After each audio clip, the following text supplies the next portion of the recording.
Hello again. Yeah, that gimmick is back. I know it's so stupid, but it gives me joy. So we're going to keep doing it. Plus, it's way more efficient for me to film these kind of back to back without having to sync between. So yeah, this time we're going to talk about the key ideas of psychoanalysis. It also means I don't have to sync my audio, which is awesome. Okay, so first key idea, psychic determinism. It's this idea that everything happens in people's minds, including everything a person thinks and does, but that everything has specific causes that can be identified, and so they can be identified.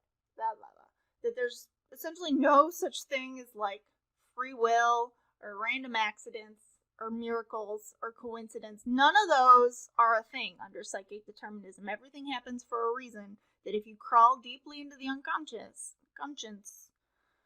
that's going to be a word I'm going to struggle to pronounce. I practice it, but so things that, like all those pieces here. Okay. So, but the idea is that everything that happens in the mind is a specific cause, and that cause can be identified. So things that look like contradictions in behavior and thoughts can be resolved by looking at the unconscious part of the mind.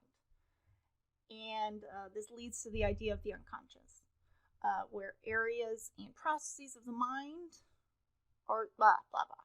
All right. The areas and processes of the mind that that a person's not aware of. So this is the stuff bubbling underneath the surface.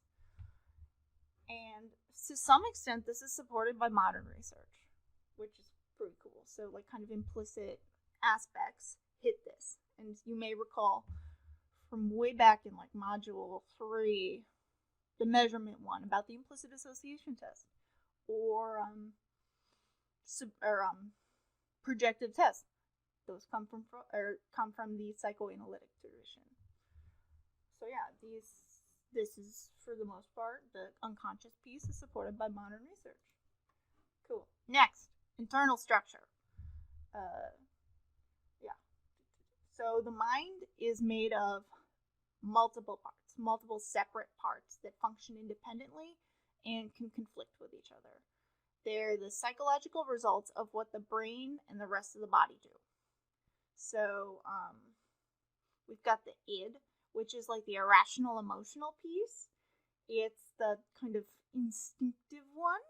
Next, we got the ego, which is kind of the rational, logical one. And then you have superego, which is the kind of the moralizer, the one that kind of compromises between id and ego. And those are the three parts. And modern research does not find that the mind is neatly divided into these three parts. Shocking. But there are different structures of the mind that can work pretty independently and can process thoughts and motivations simultaneously. So it's not like total garbage. But, hi Archie. Can I help you? Apparently, this is, alright, hello. Excuse me. It does not matter how I angle this camera. He will find a way in. Alright. Well, we're just gonna keep going. Hi. You got fed? What you talking about? Alright. Next slide. So, psychic conflict. I lied. Let's back up. So I flipped the ego and superego. Okay, so remember how I said, actually, we're just going to record this chunk. So, the ego's job is to, blah, blah, let's, alright. Whew, next slide. Okay, cool. Oh! Excuse me. Come on, Archie. Whoop! Okay. So, internal structure.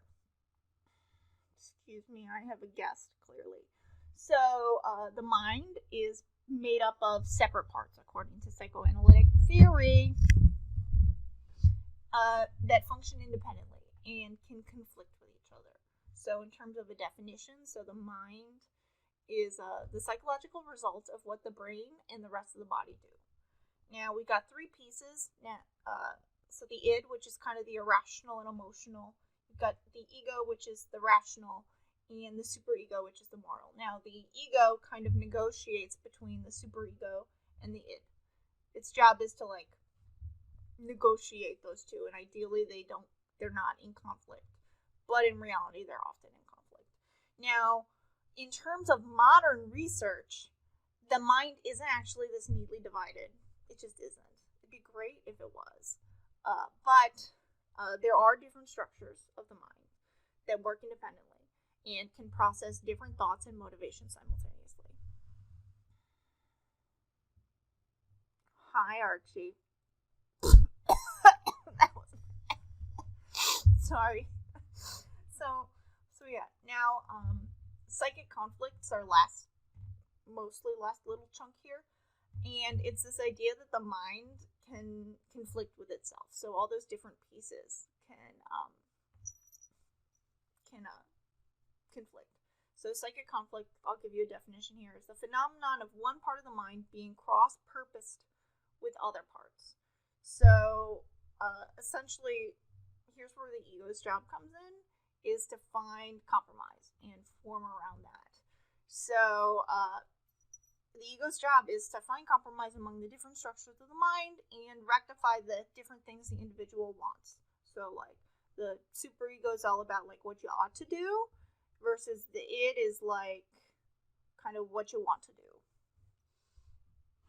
Alright, so this is still used in modern psychoanalytic thought, and the basic idea here is that this compromise ends up being the result of conscious thought and behavior. Cool. So mental energy. Now this is a fun one, and I would like to remind you all that these icons were the defaults, and they give me such great joy. So much joy. So I keep them in. So mental energy. The assumption here. The assumption is that the psychological part of the mind needs energy. And, in some ways, they're right, because, your brain does need calories. But,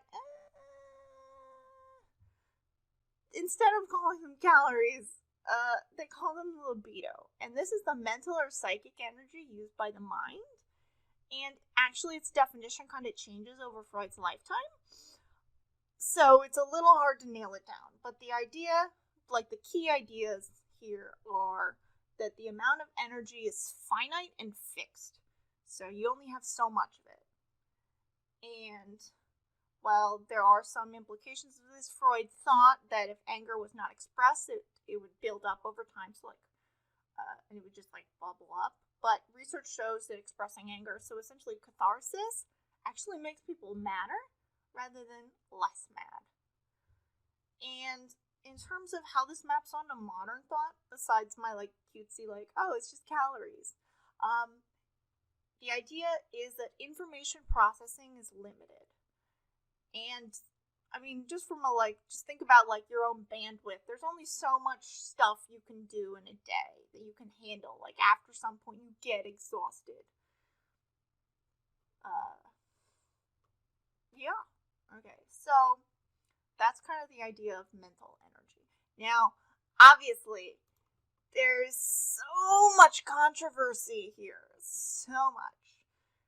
But here are the big three. So, in general, this is super duper controversial now. It was also super duper controversial then. Because we're in Victorian Europe. Which is a bit on the brutish side. And yes, I know that Victorians are the English, but that whole kind of attitude permeates all of Europe for the most part. There are exceptions, obviously. Historians in the audience, please correct me somehow. I guess that little script note doesn't really translate. But, so, from a moral standpoint, this was pretty controversial because there's a lot of dislike of the emphasis on sex and sexual energy. Because the libido, as is kind of more thought of now, is sex drive, was still a piece, and it was pretty awkward and uncomfortable because nobody talking about sex. Like, you just didn't. Like, the anecdote of like how Queen Victoria like had sex when she closed her eyes and thought of England, which is an anecdote that I do not have any that I want to believe is true, but is probably too good to be true from a little snippet standpoint. So let me know if you can find a primary source. Okay, so modern criticism is there as well. There's a lot of critique that the theory is unscientific because it deals with stuff that can't be seen or disproven. A lot of the criticism of Freud is that many of his ideas are not falsifiable. There's no way to like test them. There's no null and alternative hypothesis. And at the so in the stuff that has been able to be tested, much of it doesn't hold up. There's actually was a whole line of research at WashU back in the day that tested the Freudian theories that could be tested. Now the stuff that did hold up got repurposed, and we'll talk about that next time, or in the next module, about modern theory being appropriating the Freudian ideas that worked. So all you're left with Freud is like the stuff that didn't, because everything else got like absorbed. So yeah, now lastly, at a personal level, most people don't want to be told what they really did or why they really did something, especially when you're correct. People don't like it. So you've got the like moral controversy, the scientific controversy, and the personal controversy. All right, so that's that module. Next time we are going to talk about psychoanalysis, life, and death. So I'll see you then. Or, well, frankly, I think I have enough time to record another chunk. So, bye-bye.